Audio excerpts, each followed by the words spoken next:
Hey everybody, it's Clair DeLune with Blues Moon Radio, and tonight we have a special guest, and we are very, very excited to have Big Daddy Stallings here with us. Now, Big Daddy Stallings, welcome to Blues Moon Radio.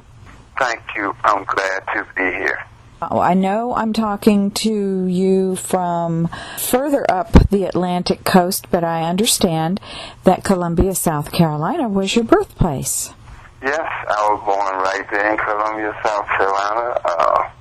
My father was stationed at Fort Jackson, South Carolina during World War II, and he and my mom met. She's a country girl. Really, she's from Williston, South Carolina. No kidding. South of Columbia, but she had moved up there, and that's where she met my father. And they got married, and I was born, and then we moved to North Carolina, to his home, Hobbsville, North Carolina. And that's in where I grew up. That's in the eastern, almost the coast. It's just below Virginia Beach. Am I right? Yes, below Virginia Beach, but it's like 30 miles west of Elizabeth City. There was 11 of us, and grew up on a farm, and I tell you, we didn't have anything. I mean, we didn't have telephone, television, running water. Didn't have none of those amenities. But we made it. But that's one thing. When I tell people that I am an original, I am original. That stuff is true. So I understand a lot of these songs that's out here. It makes me who I am today. Tough times, I'll tell you. Well, what did you all grow on this farm? Oh, we grew cotton, corn, peanuts. We didn't raise any tobacco there. Because that's tobacco country, isn't it? Yeah, but I mean, you go a little further south from where we were, and there was a lot of tobacco and all that. But the farm I was on didn't raise it.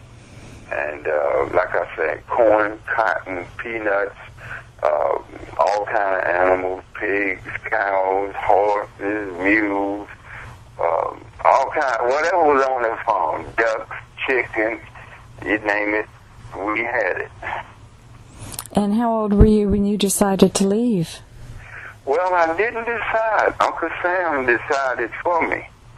And in 1965, he sent me a long letter, told me to report right where my father met my mother, Fort Jackson, South Carolina. And that's what took me away from home. And I hated it at first, but now I'm glad I did, because I got to see a big portion of the world. But when I got in the Army and I got off that train there in Columbia, South Carolina, and the bus picked us up and took us out to Fort Jackson, yes, there's another world out there. And I was in France for 1 year. That's when de Gaulle had told us we had to leave. And so I was there hauling out all the mines and all that stuff that explodes. I was one of those drivers hauling it to Bremerhaven. That's quite an experience. You know. But being in the Army, if I may say this, opened my eyes to the world. I got to meet people from all around the world, and when you go overseas and you get to see things for yourself, and two people can look at one thing and both of them see something different. Have you ever been told that before? Oh, it's true. Yeah, but that experience opened my eyes, and I tell you, sometimes you need to be drug away so you can see different things, and I got to meet all these great people from all over the world. Were there people in the Army that played music? Were you already playing music when you left home? Yes. Well, now, let me back up just a little bit. Now, the first guy we heard play electric guitar was a guy named Fred Hill, who was down there in my home. But see, he was from Edenton, about 30 miles south of Hobbsville. But on Friday night, they used to have what they call Friday night fish fry. See, people don't work hard all week, and it's hot, but when Friday night come, they would go to these fish fries, and I was just a kid, and my mom and dad went down, and of course, she had to take the kids because there was no such thing as no babysitter. And so we went down there, and I heard this electric guitar playing. I never heard nothing like that before in my life. And I was just a little kid. I couldn't have been more than 8 or 9 years old. My mom didn't have that many kids because I wasn't that old, but still, oh, there was just something that went through me, and I kept saying, Mom, I want a guitar. I want to play like that. And they were like, you know, how are you going to get a guitar? We barely can feed you. We can't afford this. I didn't know. I'm a kid. But I know one thing. I was going to play a guitar.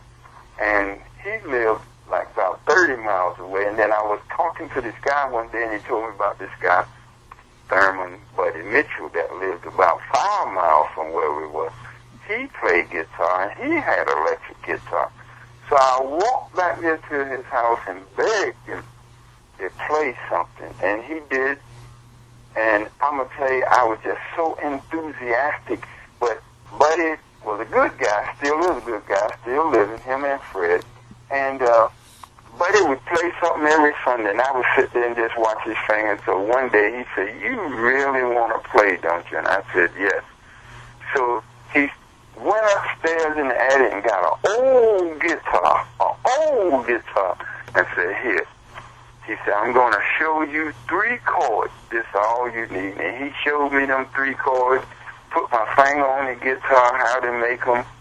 I went home, and that's all I did for months.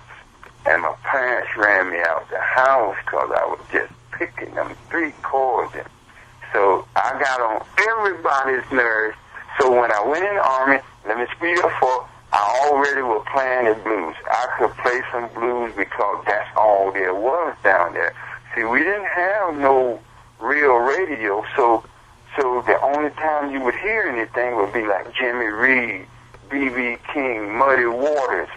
And this is what you listen to, but you go to these, some of them fish fries, if Fred Hill wasn't playing there, they'd be playing them old records. So it was all blues. So I was quick to learn. Here, like I said, with all these guys from all over the world, these guys had a band that I never heard nothing like that before in my life. And of course they called me country boy because of the way I talked and all. And they said, country boy, you play anything? I said, yeah, I play a little guitar. Said, what you play, the blues? I said, yes.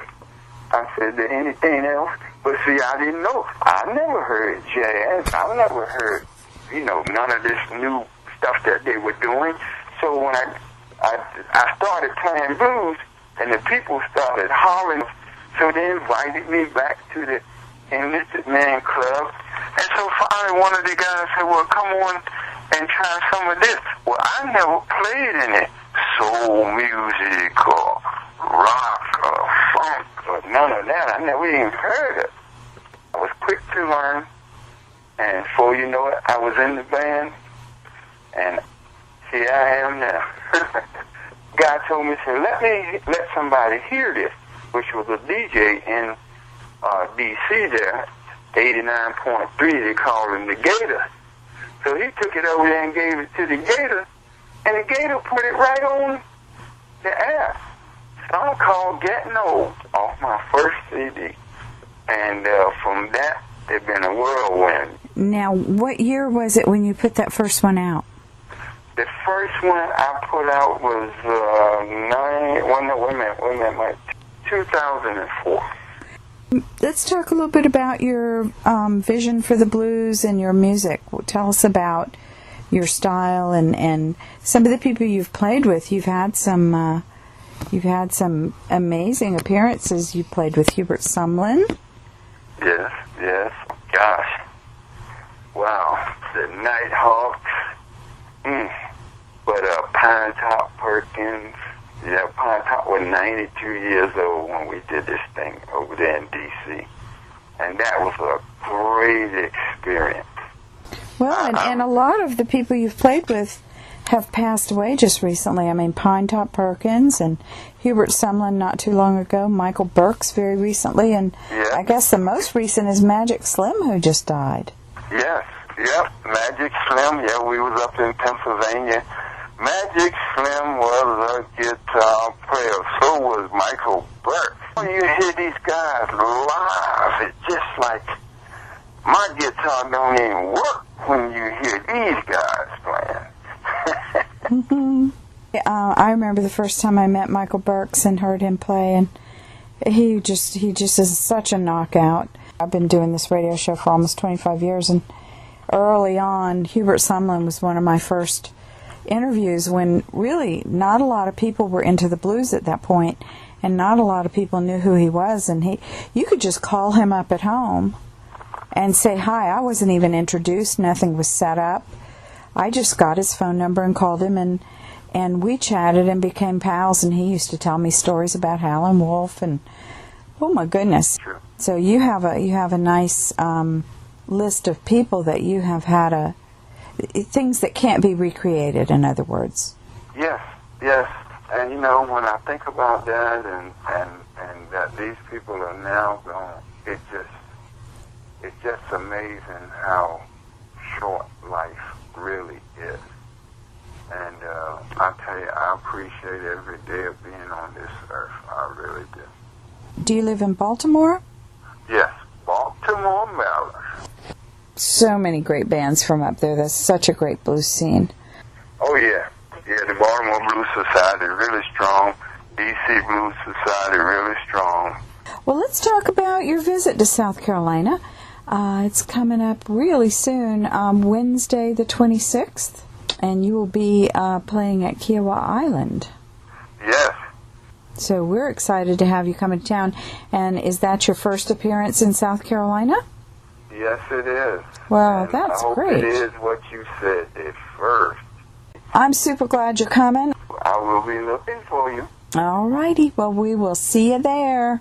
Okay. All right. And I thank you. Thank so you. much for having me. Appreciate you coming on. All right.